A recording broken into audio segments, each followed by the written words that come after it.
Hello, magandang gabi sa inyo lahat. So balik muna tayo sa ating first topic, no, yung paranormal. So pag-uusapan natin itong Anyani Road sa Pangasinan. Ito ay sa I Wonder. 8 years ago na itong naipalabas. Si Cesar Apolinario pa yung kasama dito ni Susan Enriquez. Wala na yun no? Pero panoorin natin. Ano ba issue dito? Pinasa lang sa akin to eh. Sino nagpasa natin? Shoutout nga. Pinasa ni Sir... asa na yun? Sir Robin Poblete. Kala ko Robin Padilla eh. Robin Poblete. So, ito yung pinasa ni Sir. Sa bayan ng Mangaldan, dito pa rin sa probinsya ng Pangasinan, isang kalye ang maingat na binabagtas ng mga residente. Hindi dahil sa marami ang naaaksidente rito, kundi dahil sa pinamumugaran umano ito ng mga espiritu at elemento. Ito ang Anyani Road. Usually sa akin, no, pag ang kwento, pinamumugaran ng yung hindi specific. Medyo ano na sa akin, medyo red flag. Hindi ko naman sinasabi hindi totoo. Pero medyo red flag na sa akin eh. Ibig sabihin, walang istorya doon. Parang hindi nga nila ma-determine kung espiritu ba talaga or elemento, di ba? Ibig sabihin, sa dialektong Pangasinense, Multo Road.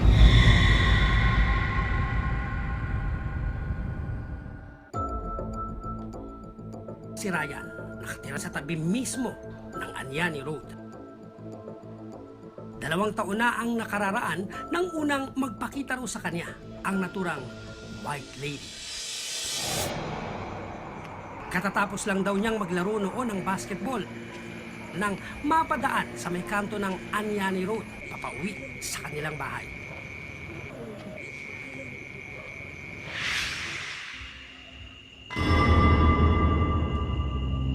Dito umano niya nakita ang babaeng nakaputi.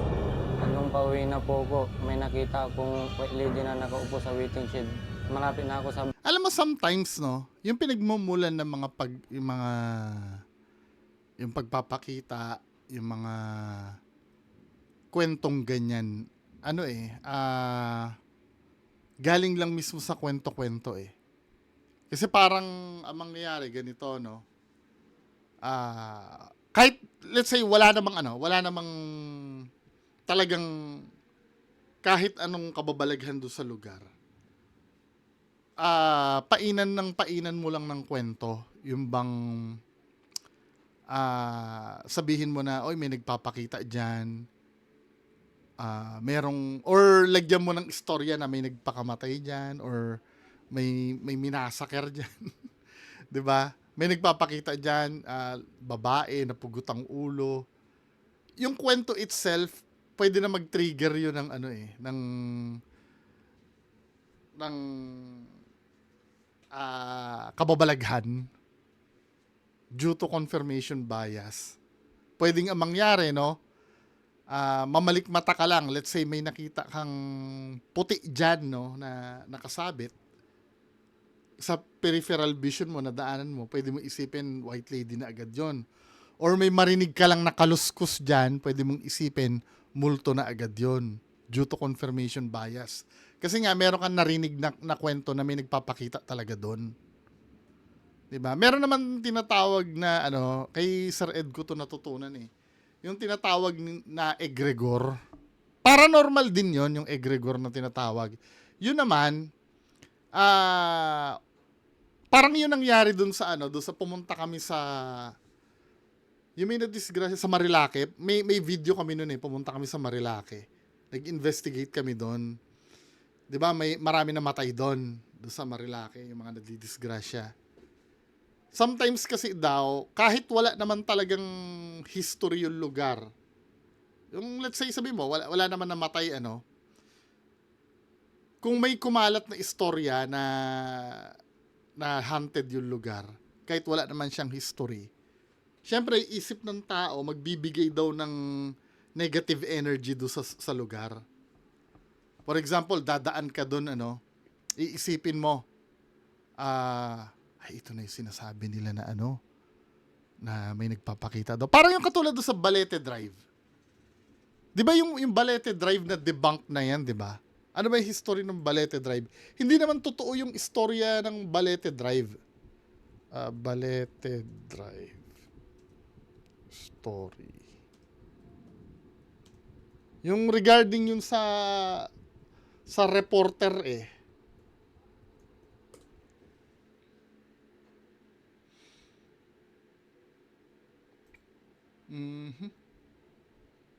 Ayan The Slow News Day Theory. Sabagay, theory ang nakalagay dito. Pero may umamin na na veteran journalist Margaret Jau Gray recounted that former editor Raul Locsin allegedly admitted to inventing, sabagay, allegedly lang to, Pero alam ko may documentary na ito na lumabas na yung mga journalist kasi nag-imbento ng istorya doon nung 1950s with other club reporters to fill a daily quota during a slow news period. May before All Saints Day. Para kasing may time kasi na matumal yung yung ire-report mo. Kaya nag-imbento sila. Ayan other journalists as Gary Linio and Dave Veridiano viewed the claim as just another urban legend daw or hearsay. 'Di ba? Yun. Anong nangyari dyan, may umamin na journalist na hindi pa sila nakakakota sa istorya. Inimbento nila. Yun yung alam ko dati, na yun na-interview ito yung mga journalist na yun Matatanda na nga sila Na hinahanap ko nga yung video nun, hindi ko na makakita. So yun ano nangyari do sa Balete Drive? Dahil sa egregor, kakaisip ng mga tao na may nagpapakita dito.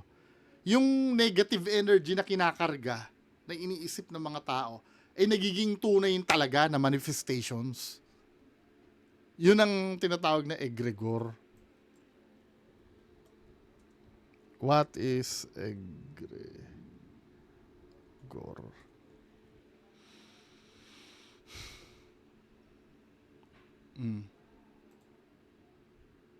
Ayan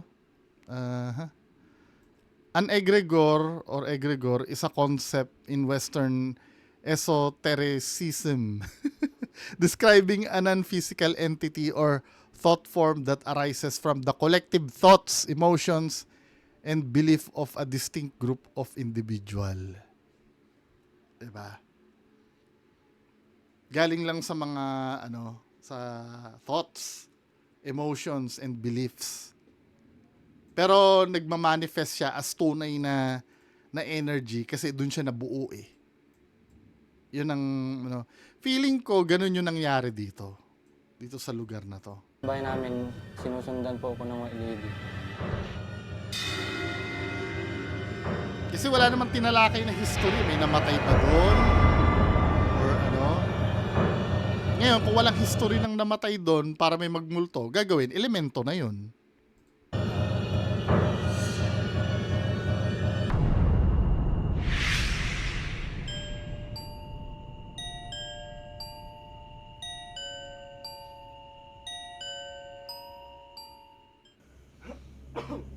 Pagdating sa bahay, dito na raw nagsimulang sumama ang pakiramdam ni Ryan.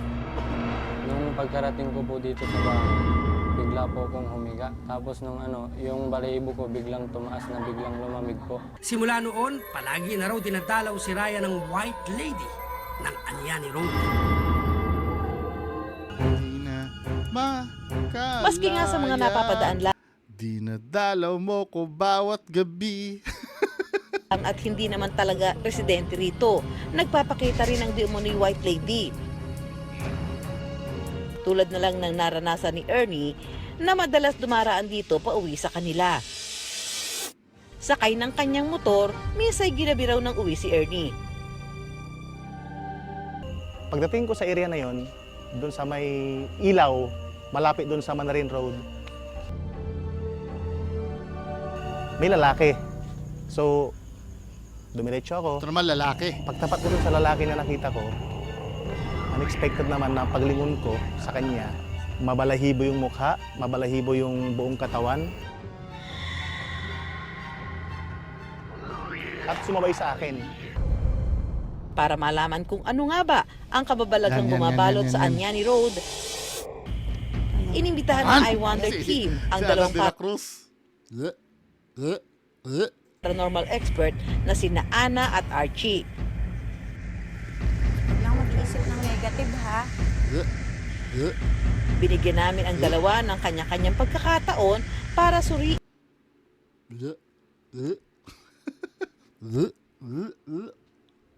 at makiramdam sa lugar. Nauna si Archie gamit ang kanyang pendulum na nakatutulong daw sa pagkuha ng sagot mula sa di umano'y mga elemento. Lahat naman ng elemento sa lahat ng lugar, kahit saan lugar meron. So, na talaga sila dito. Ako din naman, naniniwala ko doon, lahat ng lugar meron. Depende na lang kung magmamanifest sila o hindi. Lugar, if I would grade the place 1 to 10, sa dami nila, 10. Sa huli, tinanong ni Archie kung mayroon bang dapat ikabahala ang mga taong naninirahan sa lugar. Sabi ng Yung pendulum, no, parang katulad dun sa dowsing rod. Skeptic ako dyan eh. Sa bagay, yung dowsing rod, nasubukan ko naman na yun.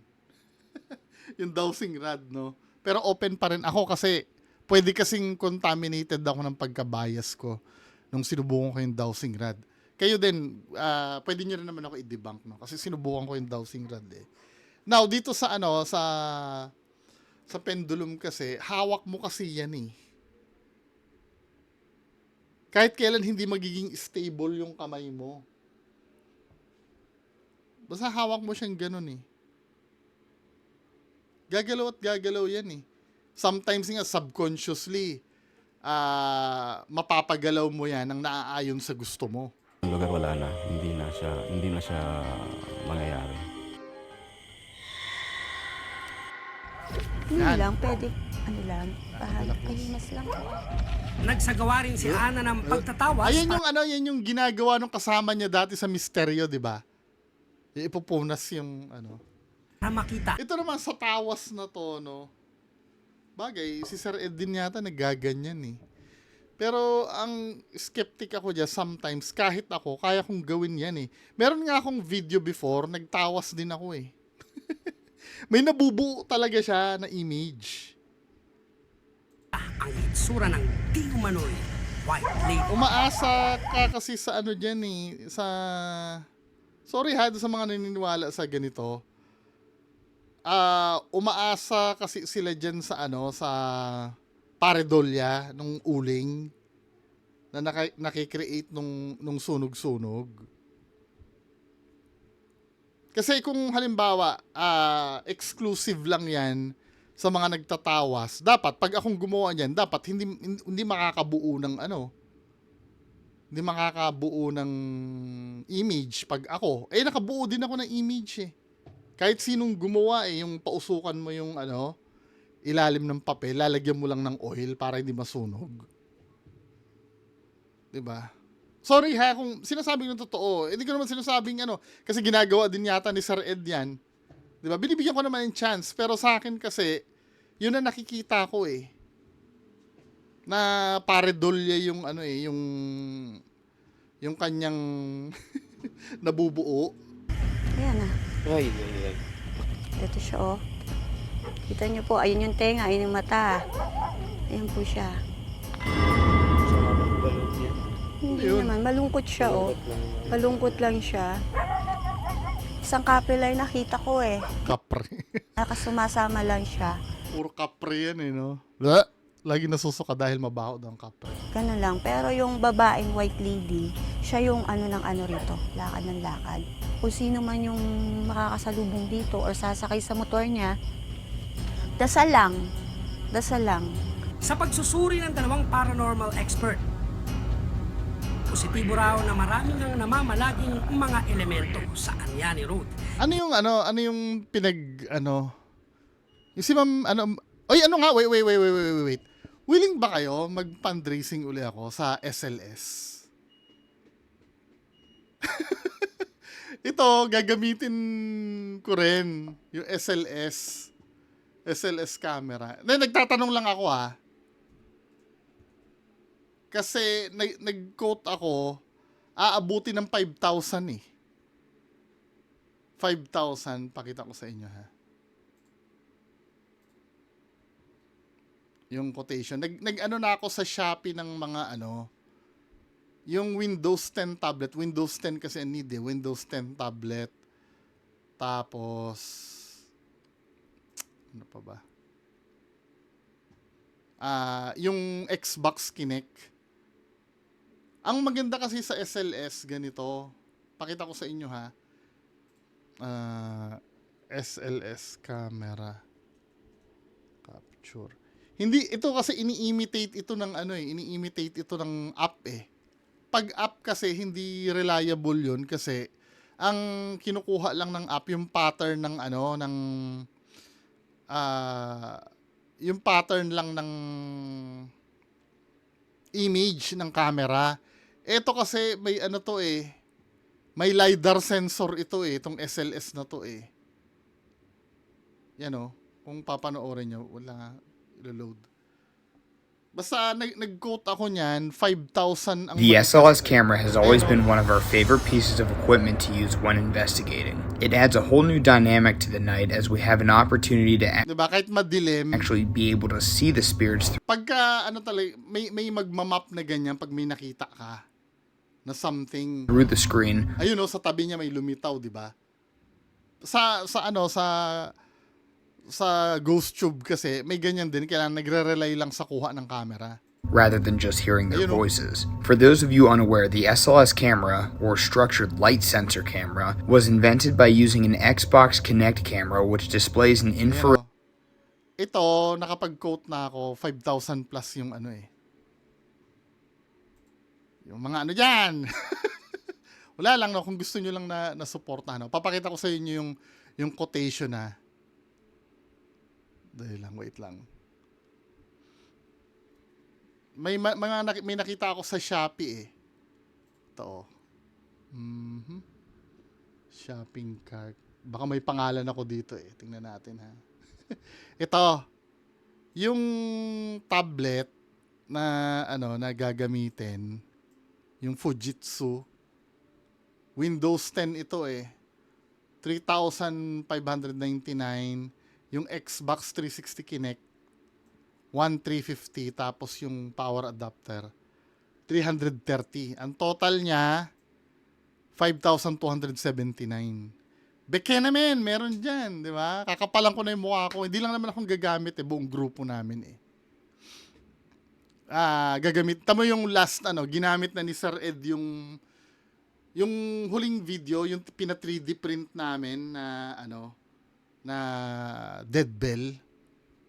'Di ba? Nakikita nyo naman yung na ginagamit Ito 5,200. De joke lang kung ano lang naman. 'Di ba? I-contact nyo ako if ever man na na bukas ang puso nyo. 'Di ba? If hindi, di pag-iipunan ko na lang. Anyway, pagpatuloy natin. Kasi kaya ako nasabing gano'n, yung mga ginamit kasi nila dito katulad nung pagtatawas, pati yung pendulum, hindi, for me, hindi, malay mo, totoo naman. Sige, bibigyan ko ng chance, pero yung reliability niya hindi gano'n katulad nung sa pagtatawas. Pwede kasi nabuo lang yun sa, dahil sa uling nung kandila, yung image. Yung pendulum naman yan, baka mamaya unstable lang yung paghawak mo ng pendant mo or nung palawit mo, 'di ba? Unlike yung SLS na yun, malupit yun. May makikita ka talaga. Kinumpirma rin nila na mayroon ngang espiritu ng babae na namamalagi rito. Paglilinaw ng anthropologist ng University of the Philippines Diliman na si Nestor Castro, Ang mga kwentong ito ng kababalaghan, laganap daw talaga sa mga probinsya kung saan liblib at hindi gaanong matao. May paniniwala tayo na ang mga espiritu, mga diwata, mga anito, naninirahan dito sa mga liblib na lugar na ito. So, dito sa mga lugar na yon, malakas pa ang mga ganitong paniniwala. Kung hindi nila ma-explain sa mga siyentipikong paraan, umuhugot sila. Sometimes nga kahit hindi naman confirm, kababalaghan agad ang ang pinagpupulutan Kaya madalas sa probinsya yan kasi andun pa kasi yung culture natin sa mga ganyang bagay. Dito kasi sa Manila, more on western na dito Although na may naniniwala pa rin sa ganyan pero dito kasi sa Manila parang mas binibigyan na ng weight yung logical explanation kaysa doon sa probinsya. 'Di ba? Kaya sometimes kailangan yung paniniwala natin kasi medyo i-upgrade na rin natin. Hindi naman masama. Ako naniniwala pa rin naman ako na may espiritu, may engkanto, Pero sana humigpit na rin tayo ng pagsusuri. Para talagang kahit papaano ma-minimize yung mga maling pagkakamali. 'Di ba? Anyway, yan lang muna pag-uusapan natin. Magandang gabi sa inyo lahat. Bye-bye.